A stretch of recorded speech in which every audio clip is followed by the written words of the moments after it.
Hello, my name is Len Simon with Whitestone Media, and today I'm going to talk about animation.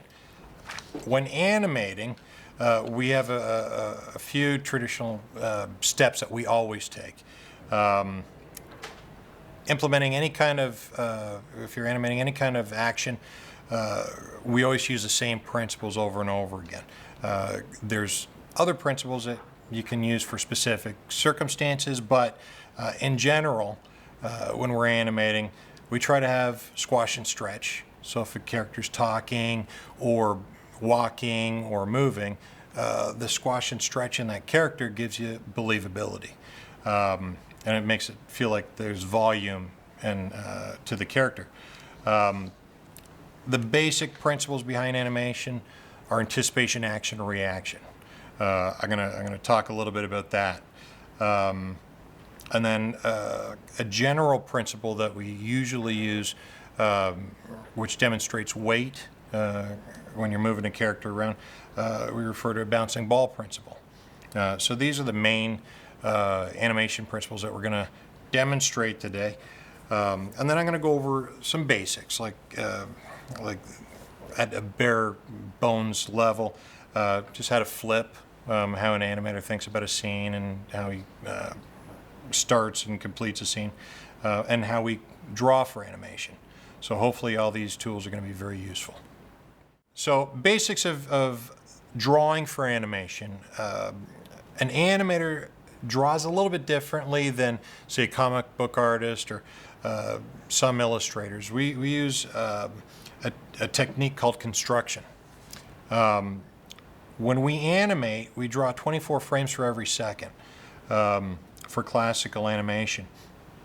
So if we have whether it be a very simple character or a very complex character, we have to draw these characters over and over and over again. And one of the things that we have to do is we have to keep these characters consistent. And the way we do that is by using construction. So as a basis, we start off with a sphere. And we try to construct our characters around that. So when I'm drawing, I try not to think of a circle on a piece of paper. When you do that, you're drawing this. And then you look at it, oh, is it a perfect circle? No, you know, this little thing here. That is a circle on a piece of paper. We can't think like that. We have to feel the shape. So normally when I start, before I start animating, like sometimes I'll warm up by just filling a piece of paper full of circles. I'm not worried about getting one line. I'm feeling the shape. Instead of thinking about a circle on a piece of paper, I try to envision my piece of paper as a box that I'm constructing or sculpting a character inside of. So if I think in these terms, I'm seeing this circle now as a three-dimensional object. So this is at the core of the base of everything we do, whether we're drawing humans, mice, animals, you name it. When we draw over and over and over again, if you think about a really detailed drawing, where do you start? If you start off with a circle, well, everybody could draw a circle somewhat. And you can draw that over and over and over again, keeping the volumes consistent. And then you can construct your drawing around that. So what I'm going to do is I'm going to draw Belfry using a construction base. So I find his cranium with a sphere. I'm going to find his cheek area. So again, I'm thinking of volumes every time I put a line down. I'm not trying to put a perfect line, clean line. That's for another department. Clean up. Actually, we'll go over my drawings and do a clean, concise line. I'm feeling out the actions. So here I have little things I'm going to find. Like I have his ear placement. I have his glasses. I'm going to find his nose, eyebrows, pupil placement, mouth. Now here, I'm going to start thinking about cheeks. So if he's smiling, I'm going to push this volume up. And then I start wrapping these shapes. Here, I'm going to put a little wrinkle down for his chin. And now I have this line here at the top of the ball that I'm going to use to find my 3 hair strands. And then I cut into the ball or carve into it like that to find the final placement of my cranium. Okay, then I have everything else here and we're good. So the first principle I'm going to discuss right now is squash and stretch. Here I'm using as an example Belfry, who's a little pudgy mouse. And what I did is I started off with 2 poses. I got a standard pose with his face looking at the camera, and then I have a shot here, or a drawing here with his mouth open,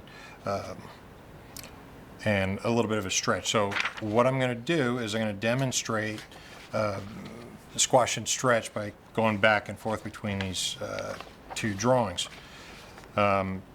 So we have the standard drawing here that we're going to start off from as an anchor.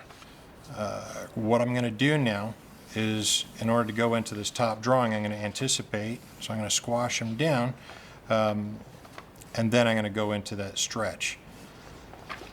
So I start off with my construction ball, which is his cranium. I'm going to find his cheek area here, and I'm thinking, when I'm drawing these shapes, I'm not thinking about a circle on a piece of paper as you normally would when you're drawing a picture. When you start drawing, as you get more experience, you stop thinking about circles and you start thinking about, okay, this is a sphere. And instead of drawing lines on a flat piece of paper, when I animate, I actually think of my environment or my piece of paper as a box. So this ends up being a ball inside of a box rather than a circle on a piece of paper. But I could talk about that a little bit more in detail. So here, I'm actually, in order to go up, I'm going to go in the opposite direction and I'm going to go down. So one of the things I'm going to try to do is maintain the volume of Belfry's glasses. And again, these are roughs, so it doesn't have to be 100% perfect. I just want to get the essence and the feel of the character. Now, one of the things I'm also doing is I'm keeping the glasses solid. I'm not actually going to squash and stretch the glasses, because then they start having the feeling of eyes instead of a piece of glass. However, everything else around that can actually squash. Another thing that I try to avoid squashing and stretching, especially when I'm doing dialogue or moving a character around, is the cranium. We have a skull inside of our heads, so unless you're an octopus, your skull doesn't morph and squash and stretch like everything else does. So here I'm going to really push that expression to really get the idea of Belfry squashing. So I'm going to bring his eyebrows down. I'm squishing and squinting his eyes. I'm showing a little bit more volume on the top or bridge of his nose because I've got to think about that perspective. I'm thinking about this as a volume.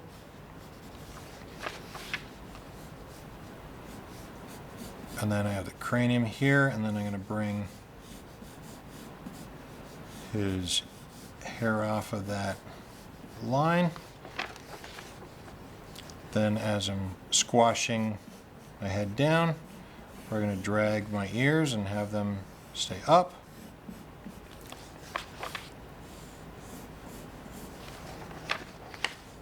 Then I squash and then go into my stretch. Now, a way to actually get the squash and stretch to read even more is I'm going to do a fourth drawing. So I start off with my standard drawing, squash, goes up, and then I'm going to settle. So by doing a settling drawing, I'm just going to follow through with the action here. I'm going to put a little squint underneath his eye, and then I'm going to squash his face again. Now, like I said before, Belfry is a little pudgy mouse, so I still want to maintain the volume underneath his chin or lack of neck area. So I'm going to bring all of that meat up to the top.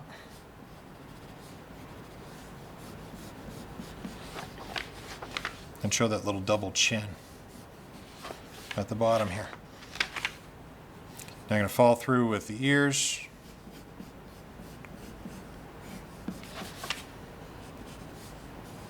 And voila. So we start, we do squash, stretch, back into a squash, and then everything else can follow through. So that's demonstrating squash and stretch with a character's face. Thank you. Okay, another principle that we use, which is sort of the basis of everything that we do. When you have a movement, you have three things that happen. We have an anticipation, we have the action itself, and then a reaction. So an animator's basic principle is anticipation, action, reaction. To demonstrate that, I'm going to use a line here. To go from point A to point B, this is my starting pose, this is where I want to end up. In order to get from point A to point B, you don't just go, you get very stiff animation. So an animator will start here as frame 1. In order to go this way, we're going to anticipate, so we're going to go backwards for drawing number 2. We're going to have our main action, which is our drawing number 3. We're going to stop over here, which is drawing number 4, and then we come back to drawing number 5. So you anticipate, you have your action, and follow through for your reaction. Now, if we're going to make that a practical, or put that into practice, I could use something like a character jumping. If I have a character standing here and he wants to jump, you can't just float off the ground in a jump. You have to anticipate. So what I'm going to do is I'm going to squash or drop my body.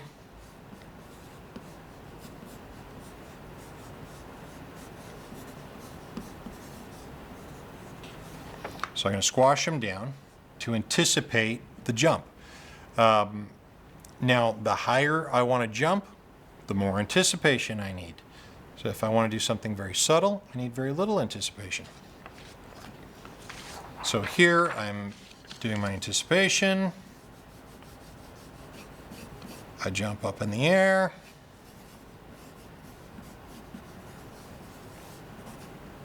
The jump itself is my action.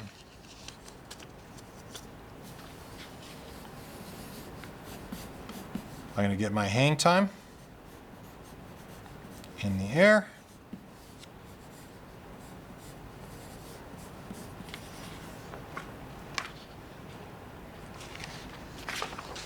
So I anticipate, jump up in the air. And now as I come down for my landing, this is where I set up for my reaction. I can't just go from the hang time in the air into my final pose, which is going to be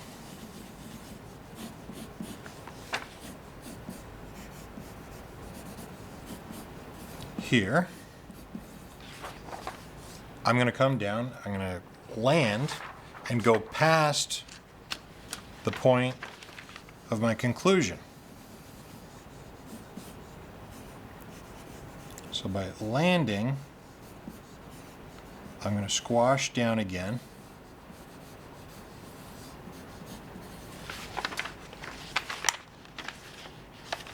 And then stand up. So this is my reaction. So if I'm to do a very severe action, or if I'm jumping really high and I land, well, the more I'm going to squash before I stand back up again. And the same principle can be applied to just a character moving. If I'm standing here in one spot and I want to move really quickly from point A to point B, this is where I start, this is where I end.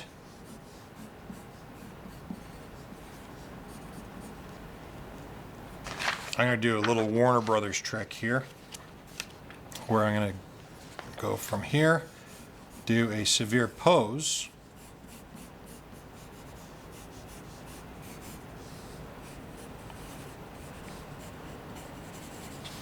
which now becomes my anticipation. So I'm going in the opposite direction.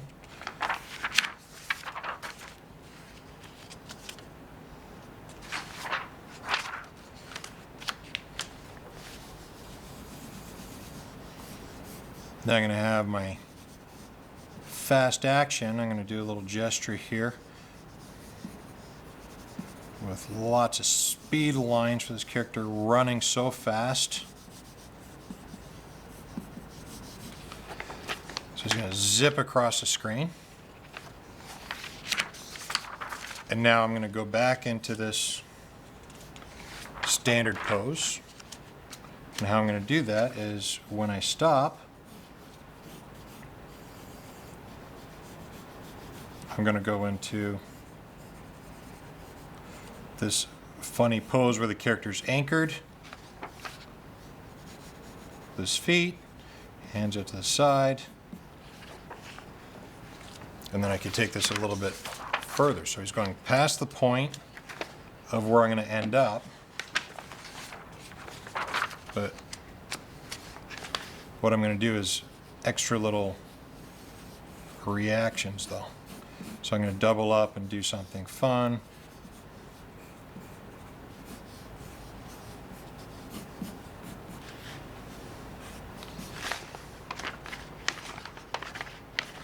Where he's going to come back and forth. So we're doing reactions to reactions.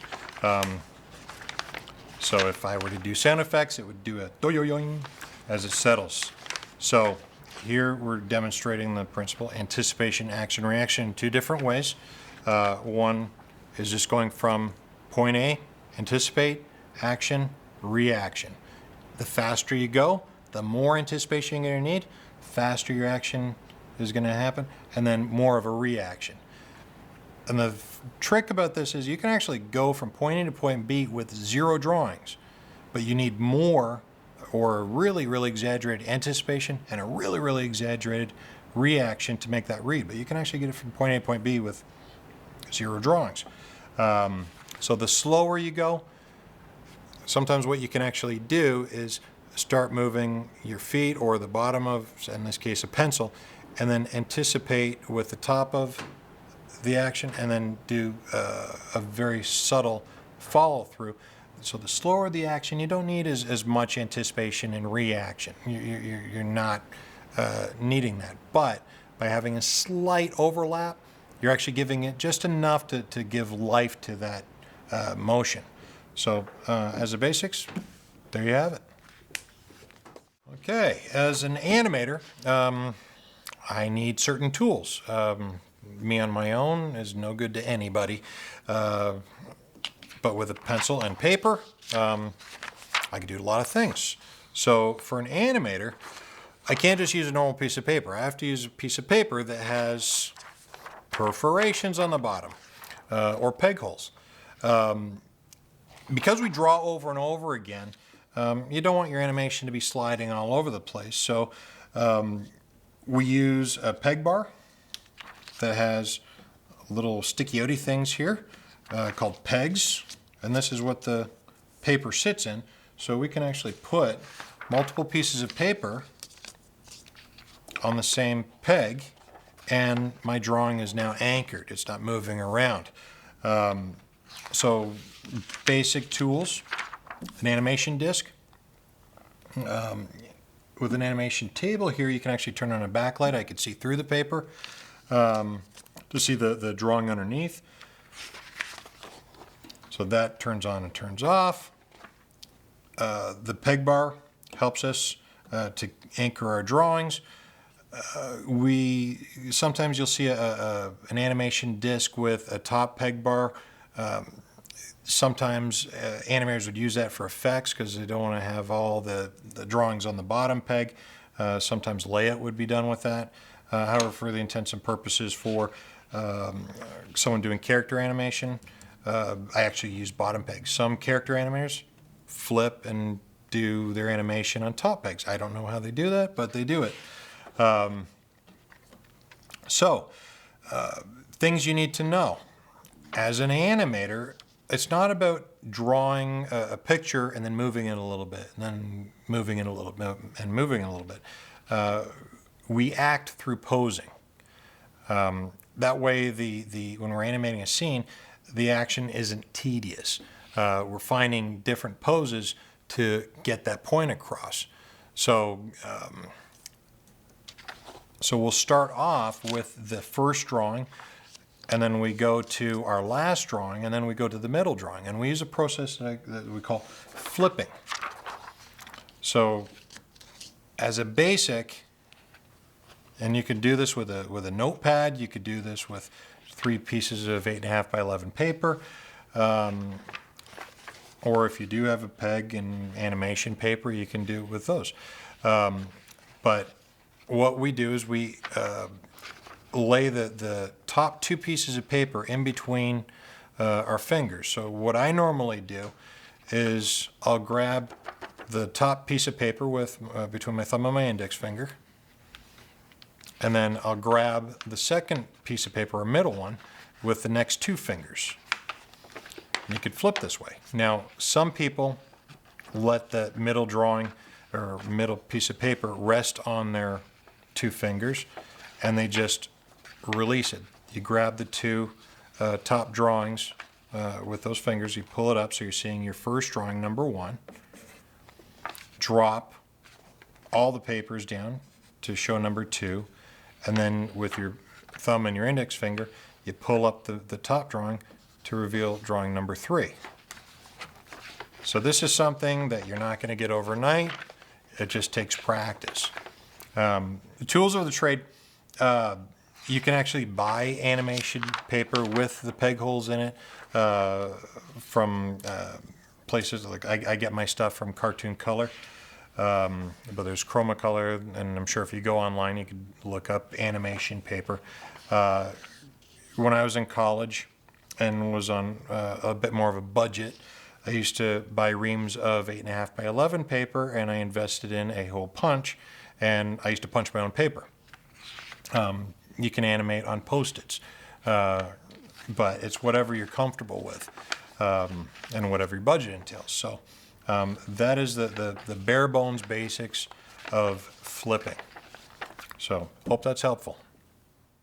What we're going to cover right now is a very basic principle, but we apply it to almost everything we do that entails weight. And that's the bouncing ball principle.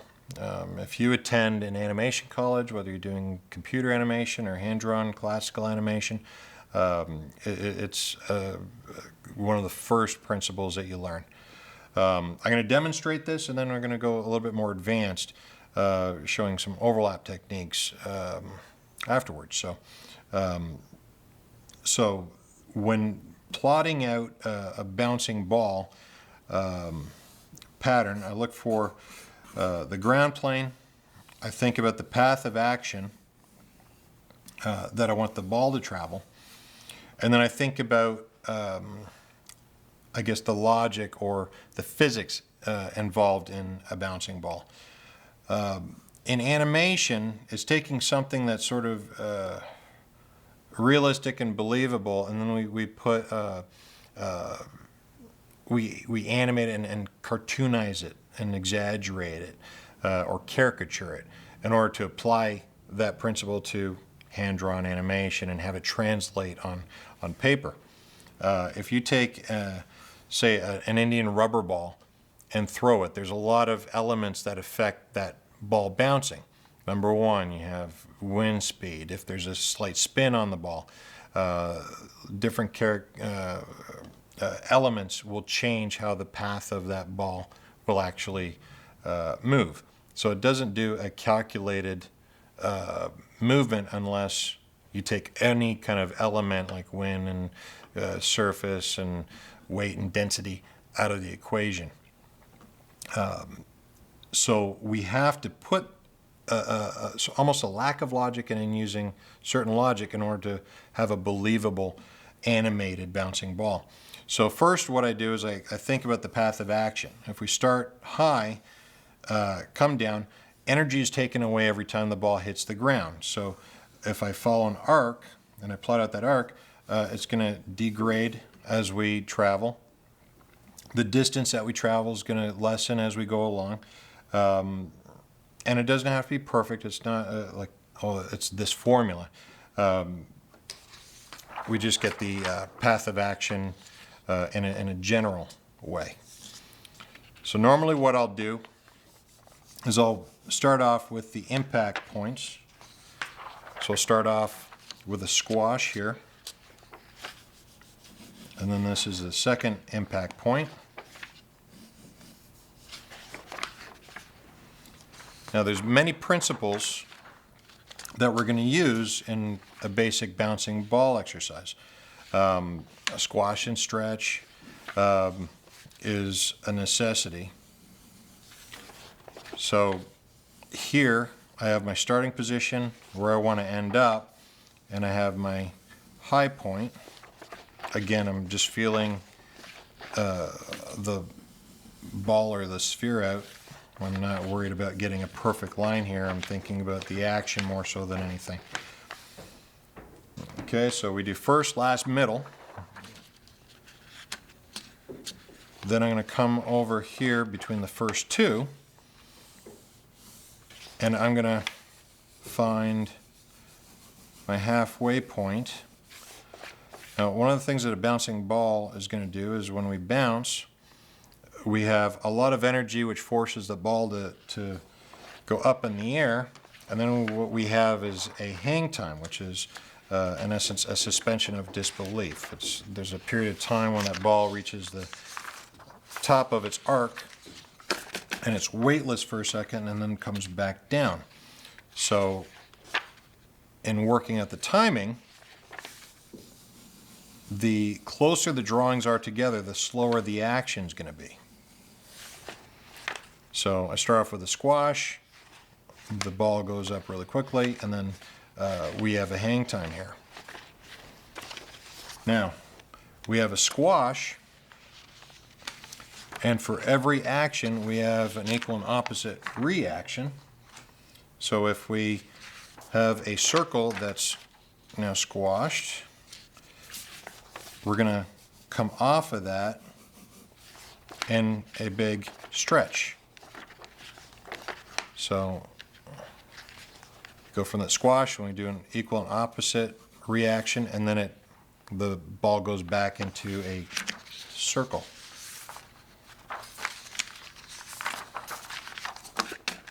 So thinking about this, the more in-betweens we actually put into between the two keys, the slower that action is going to be. So I'm just going to graduate the in-betweens going into that top drawing, and then we're going to do the same thing coming out of that top drawing.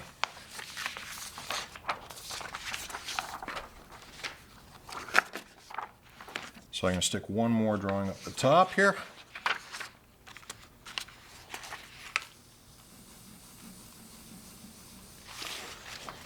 And all the time I'm thinking about an arc. So it's a path of action that the ball is going to follow. Placement is very important here. Because if we don't put the drawing in the right place, we go out of arc and we get an odd action. So if I have a drawing here, drawing here, drawing here, drawing here, if I put a spline or a line through each one of these, it's going to give me what we call an arc.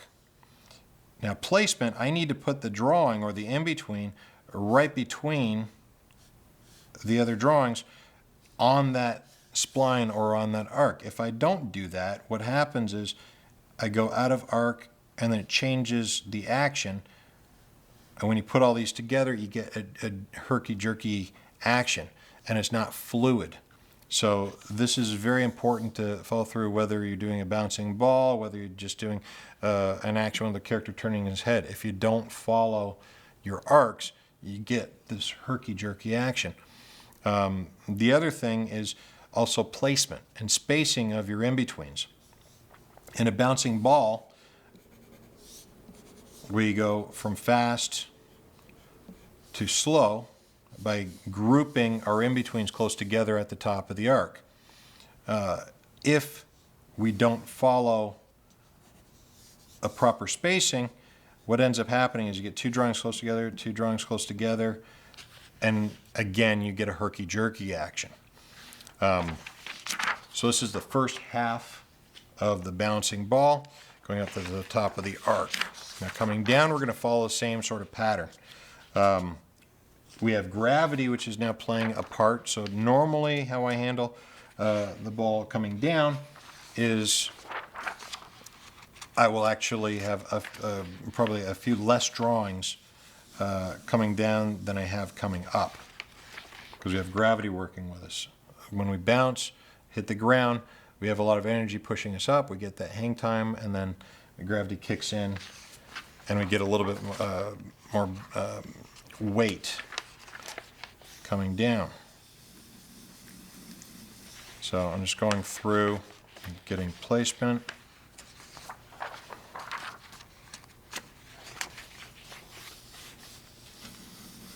With another in between close to the top. So here we have a basic arc and a bouncing ball. Now, here's something that is sort of a common, I'm not going to call it a mistake, but some people, when they're doing a bouncing ball, like to do a stretch before hitting the ground. For me, I'm not going to call it a mistake, but what it does is it gives the illusion that the ball is alive. Some people can consider it a speed line, or you're stretching because you're going really fast. However, I look at it as, if I have a rubber ball and it's in the air, it's not going to change shape till it makes contact with something or a surface. And that's when we have that squash. Sometimes when we have a stretch coming down before we make the impact, when you look at the test at the end of the day, it looks like the ball is alive. And I don't know if that's necessarily what you're looking for, but if it's just a basic bouncing ball, we try to avoid that. One of the other reasons why we have, when we do the bouncing ball, when we have some space in between the squash and either the drawing coming down or the drawing going up, is to have a faster action when you're coming down. Another common mistake is hitting a squash drawing where you're having that impact, then you have your squash, so you start squashing the bottom of the ball, and you get this odd shape, and then coming out of it, sometimes people will do the opposite, and you'll do a stretch, but then you still have that impact on the bottom.